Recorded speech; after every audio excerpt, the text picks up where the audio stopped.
Hello everyone. आज के lecture में हम लोग बात करेंगे इक्वेशंस ऑफ मोशन पे। और स्पेसिफिकली हम बात करेंगे फर्स्ट इक्वेशन ऑफ मोशन पे, जिसमें हम उसको ड्राइव करेंगे। पहले तो हम उसको सिंपली ड्राइव करेंगे, फिर हम उसको ग्राफिकली ड्राइव करेंगे। तो आपको पता है कि जब भी कोई चीज मूव करती है, लेट्स से कि आपके पास ये एक ब्लॉक है, इस पे कोई फोर्स लग रही है और ये मूव कर रहा है। तो जब भी कोई मोशन होती है तो हमारे पास टोटल तीन चीजें होती हैं। एक तो वेलोसिटी होती है, जिसके साथ बॉडी मूव करती है। और एक, आप जब भी कोई फोर्स अप्लाई किए तो डेफिनेटली कोई डिस्टेंस कवर करेगी। और तीसरी चीज जो है वो होती है टाइम। कुछ टाइम भी तो लगता है एक ब्लॉक को एक जगह से दूसरी जगह मूव करने में। तो हमारे पास बेसिकली तीन वेरिएबल्स हैं, एक होता है वेलोसिटी, एक डिस्टेंस, और एक टाइम। ठीक है। तो ये जो डिस्टेंस है, इसको हम पोजीशन भी कहते हैं, क्योंकि एक पोजीशन से जब वो दूसरी पोजीशन तक जाता है तो उसके दरमियान जो लेंथ ऑफ पाथ होती है उसको हम डिस्टेंस कहते हैं। तो इन टोटल आप कह सकते हैं कि किसी भी बॉडी की मोशन में आपके पास तीन चीजें हैं। सबसे पहली चीज है वेलोसिटी, दूसरी चीज है आपके पास पोजीशन, और तीसरी चीज है आपके पास टाइम। बेसिकली अभी तो मैं आपको ये बता रही हूँ कि इक्वेशंस ऑफ मोशंस आती कहाँ से है। तो अब अगर आप इन तीनों वेरिएबल्स वो चीज हुई होती है जो चेंज हो रही होती है विद टाइम। वेलोसिटी भी चेंज हो रही होती है मोशन में। जब भी कोई ऑब्जेक्ट मूव कर रहा है तो उसकी वेलोसिटी टाइम के साथ साथ तब्दील हो रही होती है या कांस्टेंट होती है। डिफरेंट सिनेरियोज हो सकते हैं, पोजीशन तो डेफिनेटली चेंज हो रही होती है। और हम फिर देखेंगे कि तीन तरह के पेयर्स इसमें बन सकते हैं। सबसे पहले वेलोसिटी और टाइम, आप जब इनका पेयर बनाएंगे तो ये आपके पास बनेगी फर्स्ट इक्वेशन ऑफ मोशन। तो ये इक्वेशंस ऑफ मोशन से मुराद वो तीन इक्वेशंस हैं जिनको आप यूज करके किसी भी बॉडी की मोशन को कंप्लीटली एक्सप्लेन कर लेते हैं। तो आप वेलोसिटी और टाइम को जब पेयर करेंगे तो आपके पास बनेगी फर्स्ट इक्वेशन ऑफ मोशन। इसी तरह जब आप पोजीशन और टाइम को करेंगे, यानी कि आपके पास अब है पोजीशन और टाइम, जब आप इन दोनों को पेयर करेंगे तो आपके पास बनेगी second equation of motion. Second equation of motion. अब पीछे बाकी आपके पास बच गया है वेलोसिटी और पोजीशन। जब आप वेलोसिटी और पोजीशन को पेयर करेंगे आपस में तो आपके पास बनेगी थर्ड इक्वेशन ऑफ मोशन। ठीक है। तो ये जो तीन इक्वेशंस हैं ये बेसिकली नेसेसरी हैं किसी भी बॉडी की मोशन को एक्सप्लेन करने के लिए। ठीक है। अच्छा, अब इनकी लिमिटेशन भी है। ये तीनों इक्वेशंस हर केस में नहीं लग जाती कि हर जब भी कोई बॉडी मूव कर रही हो मुझे इक्वेशंस ऑफ मोशन लगा दे, ऐसा नहीं होता।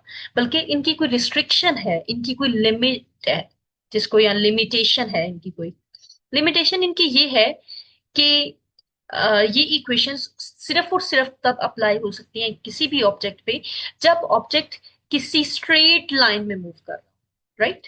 अगर ऑब्जेक्ट सर्कुलर मोशन कर रहा है, जैसे जैसे लेट से ये एक पत्थर है जिसको आपने रस्सी के साथ बांधा है और उसको आप गोल गोल घुमा रहे हैं, तो इस पे इक्वेशंस ऑफ मोशन नहीं लगेगी। लिमिटेशन ये है कि ऑब्जेक्ट स्ट्रेट लाइन में मूव कर रहा हो और उसकी जो एक्सलेशन है वो कांस्टेंट हो। एक्सलेशन कांस्टेंट हो। दो चीजें हैं, एक तो वो स्ट्रेट लाइन में मूव करे और दूसरा एक्सलेशन कांस्टेंट हो।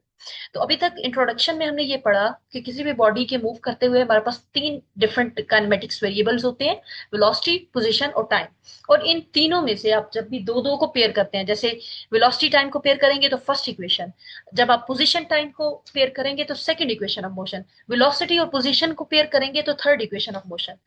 और इक्वेशंस ऑफ मोशन की कोई लिमिटेशन भी है। आप हर मोशन के ऊपर, हर हरकत, हर किसी भी बॉडी की मूवमेंट पे आप अप्लाई नहीं कर सकते अनलेस कि आपके पास बॉडी स्ट्रेट लाइन में मूव कर रही है और दूसरा ये कि उसकी एक्सेलरेशन कांस्टेंट हो। तो ये पूछा जा सकता है एग्जाम में कि what are the limitations of the equations of motion. Important question है। ठीक।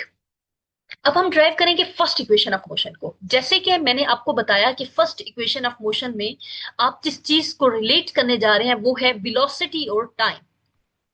आप रिलेट करेंगे वेलोसिटी और टाइम को। ठीक है। तो अब इसकी डेरिवेशन के लिए सबसे पहले क्या करेंगे कि सपोज करेंगे कि कोई बॉडी है आपके पास, मैं बॉडी उसको ब्लॉक को ही लूंगी, ठीक है। ये कोई सरफेस है जिसपे ये ब्लॉक पड़ा हुआ है और ये मूव कर रहा है विद यूनिफॉर्म एक्सेलरेशन। ये जो एक्सेलरेशन है ये यूनिफॉर्म है, ठीक है। यही तो कंडीशन थी, यूनिफॉर्म होगी तभी इक्वेशन ऑफ मोशन ड्राइव हो सकती है। और ये स्ट्रेट लाइन में मूव कर रहा है, यूनिफॉर्म एक्सेलरेशन के साथ और स्ट्रेट लाइन में मूव कर रहा है। Alright, with an initial velocity V I, तो उसकी जो इनिशियल वेलोसिटी है वो वी आई है, ठीक है। लेकिन आहिस्ता आहिस्ता जब वो किसी दूसरी जगह पे पहुंचेगा तो तब उसकी जो वेलोसिटी होगी वो चेंज हो चुकी होगी। अब फर्ज करें मैं उसको एक यहाँ इस पॉइंट पे ऑब्जर्व कर रही हूँ और इस पॉइंट पे ऑब्जर्व कर रही हूँ, यानी कि इनिशियल पॉइंट उसका 1 है और फाइनल पॉइंट उसका 2 है। तो उसकी वेलोसिटी चेंज हुई, पहले इनिशियल वेलोसिटी वी आई थी, अब उसकी वेलोसिटी चेंज होके वी एफ हो गई, जिसको हम फाइनल वेलोसिटी कहते हैं। Suppose its velocity changes from initial velocity V I to the final velocity in the time interval T. तो ऑब्वियसली इसके दरमियान कोई टाइम भी होगा, ठीक है। टाइम को हम रोक तो नहीं सकते, टाइम तो गुजरा होगा। तो जिस टाइम में उसकी वेलोसिटी इनिशियल वेलोसिटी से फाइनल वेलोसिटी में कन्वर्ट हुई उसको हमने कह दिया टी। अब आपने मैट्रिक में ये पढ़ रखा होगा कि एक्सेलरेशन जो है वो change in velocity over time होती है।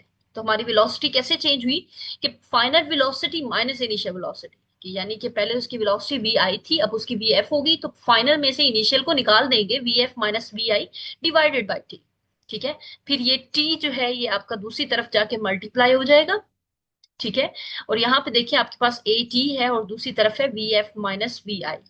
तो वी एफ को एक तरफ रखें, दूसरी तरफ V I plus A T. तो ये है आपकी फर्स्ट इक्वेशन ऑफ मोशन, जिसमें आपने रिलेट क्या क्या किया है, फाइनल वेलोसिटी को रिलेट किया है अटेन्ड बाय द बॉडी, जो कि उस बॉडी ने अचीव की थी। फाइनल वेलोसिटी को रिलेट किया है आपने इनिशियल वेलोसिटी के साथ और टाइम इंटरवल के साथ, जबकि वो ऑब्जेक्ट कांस्टेंट एक्सेलरेशन के साथ मूव कर, ठीक है। तो अब ये लॉन्ग क्वेश्चन के तौर पे भी आ सकता है, शॉर्ट क्वेश्चन के तौर पे भी आ सकता है। तो अब बेहतर यही है कि आप एक डायग्राम बना लें, जैसे मैंने आपको एक सिंपल ब्लॉक की बना दी कि इनिशियल वेलोसिटी उसकी वी आई है और फाइनल वेलोसिटी उसकी वी एफ है, एक्सेलरेशन उसकी यूनिफॉर्म है, और उसके पहले पॉइंट यानी कि इनिशियल वेलोसिटी और फाइनल वेलोसिटी के दरमियान जो टाइम इंटरवल है वो टी है।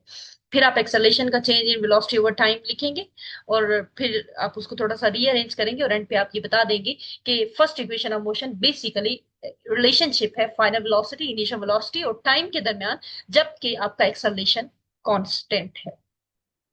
तो ये थी derivation of the first equation of motion.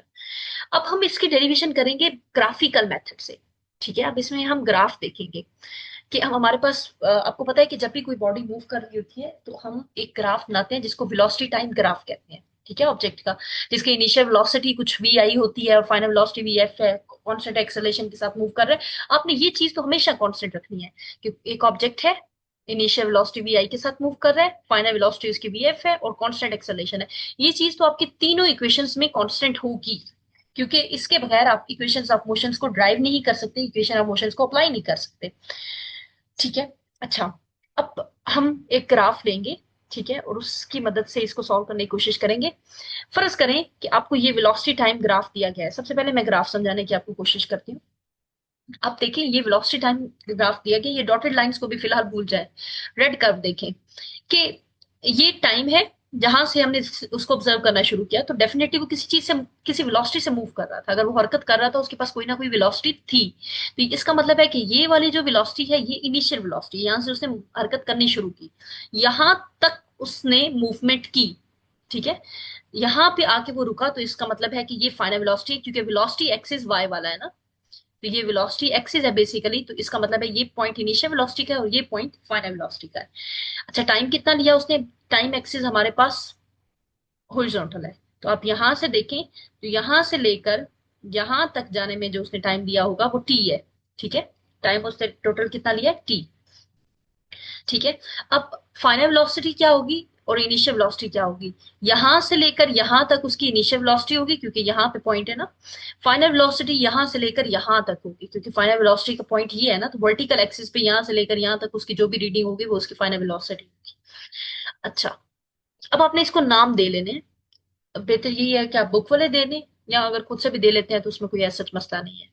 सबसे पहले कि अब आपने इसी ग्राफ को एक्सप्लेन करना है, let velocity of body at point A B V I, ये एक पॉइंट ए था जिसपे हमने वेलोसिटी ऑफ बॉडी एज्यूम की कि वो इनिशियल वेलोसिटी वी आई है, फिर वो चेंज होती है फाइनल वेलोसिटी में एट पॉइंट बी। जब वो पॉइंट बी पे जाता है तो उसकी वेलोसिटी चेंज होकर वी एफ हो जाती है, और टाइम इंटरवल कितना लगा, टी का लगा। A perpendicular BD is drawn from the point B to x axis and another perpendicular BE from the B on the y axis। आपने इस B से एक परपेंडिकुलर x एक्सिस पे गिराया, जो आपने परपेंडिकुलर x एक्सिस पे गिराया इसका मतलब है कि ये फासला है, यानी कि ये फाइनल वेलोसिटी है। ठीक है, यहाँ पे तो y जीरो है ना, y जीरो से लेकर यहाँ तक की जो जो आपके पास है वो फाइनल वेलोसिटी है। और यहाँ से अगर आप बीई देखें, ये देखें बीई, ये आपने वाई एक्सिस पे उसका एक प्रोजेक्शन गिरा दिया। अब अभी फिलहाल मैंने सिर्फ ये वाले और ये वाला प्रोजेक्शन गिराया है।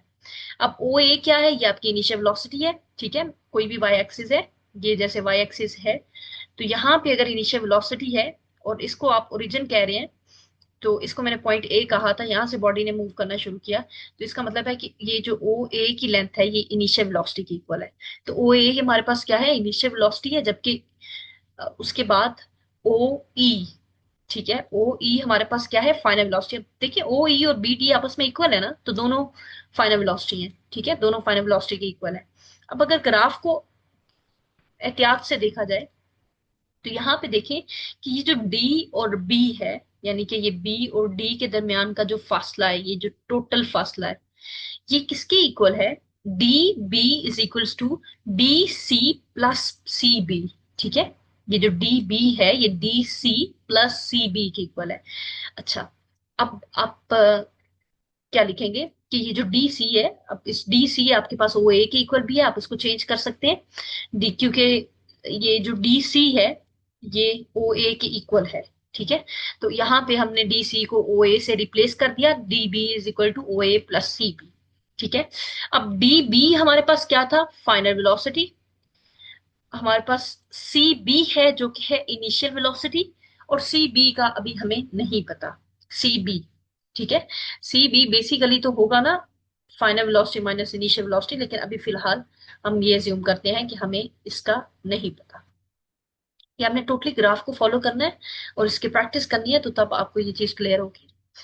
अच्छा, अब हम सी बी की वैल्यू मालूम करेंगे, इसको आप इक्वेशन नंबर 1 कह दीजिएगा जब आप पेपर में लिख रहे होंगे।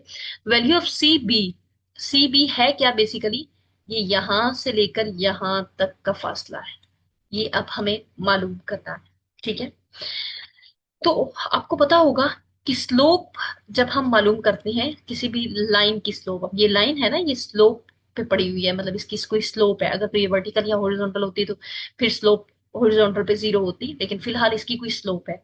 तो स्लोप आपको पता है कि वो होती है change in Y, change in Y over change in X. ठीक है, अब चेंज इन वाई कितना है, वो है बी और सी, यानी कि सी बी। और अगर चेंज इन एक्स आप देखें तो वो हमारे पास इक्वल है ए से सी तक, क्योंकि टाइम पीरियड हमारा ए से सी तक लगा। सी और बी को जब आप डिवाइड करते हैं, ए सी आपके पास है टाइम के इक्वल, तो सी बी ओवर टी। जबकि स्लोप आपको पता है कि वेलोसिटी टाइम ग्राफ की जो स्लोप है वो हमें एक्सेलरेशन देती है, तो सी बी किसके इक्वल हो जाएगा, ए टी के। आप बी सी भी बोल सकते हैं, सी बी भी बोल सकते हैं, इससे कोई फर्क नहीं पड़ता। अब आप इसको कहेंगे इक्वेशन नंबर 2, और आप कंबाइन करेंगे इक्वेशन 1 और 2 को, और उसमें सी बी की जगह पे ए टी पुट कर देंगे, जो कि आपका आ जाएगा V F equals to V I plus A T, और ये है आपकी फर्स्ट इक्वेशन ऑफ मोशन। तो ग्राफिकल मेथड मुश्किल नहीं है लेकिन इसको आप 2-3 दफा प्रैक्टिस करेंगे तो आपको अच्छी तरह समझ आ जाएगी। सबसे पहले आपने प्रैक्टिस करनी है इस ग्राफ की, अपने इस ग्राफ को बार बार बनाने की कोशिश करनी है, इसको बार बार समझने की कोशिश करनी है। सबसे पहले ये जहन में रखना है कि ये वेलोसिटी टाइम ग्राफ है, इसकी स्लोप हमें एक्सेलरेशन देगी, और इसके एक्स एक्सिस पे टाइम है और वाई एक्सिस पे वेलोसिटी है। तो इस तरह आप इसको समझ सकते हैं, और अगर कोई क्वेश्चन हो तो आप कमेंट सेक्शन में पूछ सकते हैं। आज का लेक्चर यहीं तक था। नेक्स्ट लेक्चर में हम लोग derivation of second equation of motion पढ़ेंगे, और उसके साथ ही हम इसको ड्राइव करेंगे। आप इस ग्राफ को कम से कम भी 5 से 7 दफा प्रैक्टिस करें, क्योंकि इसी ग्राफ से आगे हमने सेकंड इक्वेशन और थर्ड इक्वेशन को ड्राइव करना है। तो आज के लेक्चर को यहाँ पे एंड करते हैं, और मजीद लेक्चर्स के लिए इस चैनल को सब्सक्राइब करें, और कमेंट सेक्शन में बताएं कि आपको वीडियोस कैसी लगी। See you in the next class, bye.